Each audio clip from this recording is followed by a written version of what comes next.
I wanted to take a few minutes right now to touch on an issue that, in fact, has not gotten a lot of discussion here in Congress, and that is that family-based dairy agriculture is on the verge of collapse. This is not a regional issue. This is a national issue. From the East Coast to the West Coast, what we are seeing is prices plummeting for dairy farmers way below the cost of production. And if Congress does not act, all over America, rural communities are going to be suffering economically, people are going to be losing their jobs, and the American people increasingly will not be able to obtain fresh, locally produced food. And as we talk about stimulus, as we talk about trying to revive this economy, let's remember rural America, and let's remember the dairy farmers throughout this country who are producing an important part of the food that we consume. Madam President, at this moment, dairy farmers across the country are suffering from the lowest milk prices in 4 decades. Let me repeat that. Dairy farmers across the country are suffering from the lowest milk prices in 4 decades. In the last year, the price that farmers receive for their milk has plummeted 41% to $11.30 per hundredweight. To understand how low $11.30 per hundredweight is, you must understand that it takes $17 or $18 to produce a hundredweight of milk. In other words, every cow that is milked, the farmer is losing a substantial amount of money. As a result of these low prices, many family farms have gone out of business, and if we don't act immediately, you're going to see many more from one end of this country close up. I can tell you that in the state of Vermont, there was a lot of publicity surrounding a farm in the southern part of our state that had been in one family since the Revolutionary War. But because of these horrendously low milk prices, that farm has gone up for sale.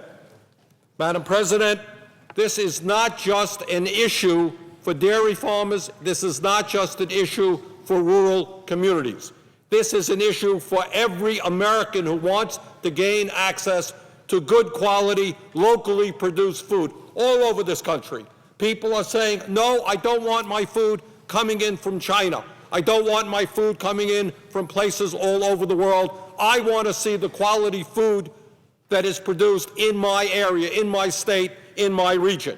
And if we do not act to protect family-based dairy agriculture, we're going to increasingly lose that opportunity. This is not, and let me underline it, I know that people who are familiar with dairy always think, well, these are great regional fights. The Northeast is fighting the Midwest, is fighting the Southeast, is fighting the West Coast.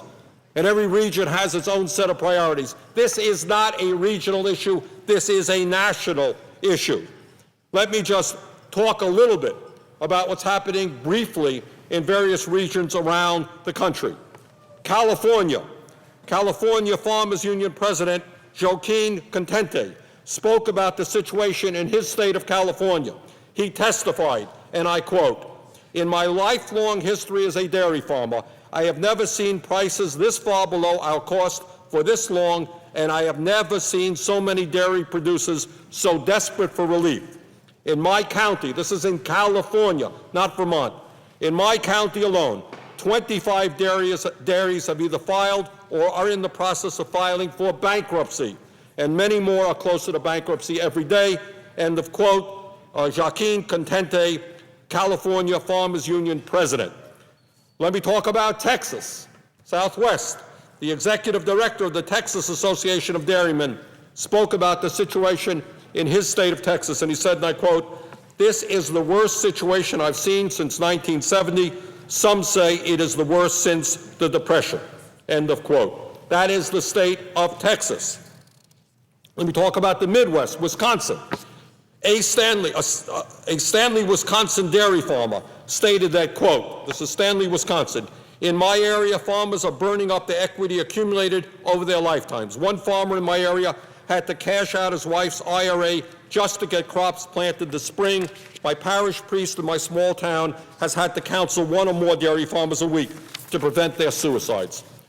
And we know of reports across the country of farm suicides that have already occurred, end of quote, from Wisconsin. And these are just a few examples. From Wisconsin, California, Texas, I could go on and on what's going on in Vermont and the Northeast.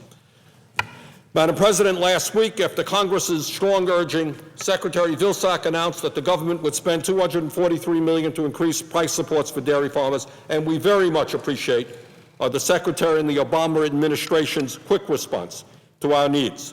That support was important, but it is likely to raise milk price supports by about $1.25 a hundredweight.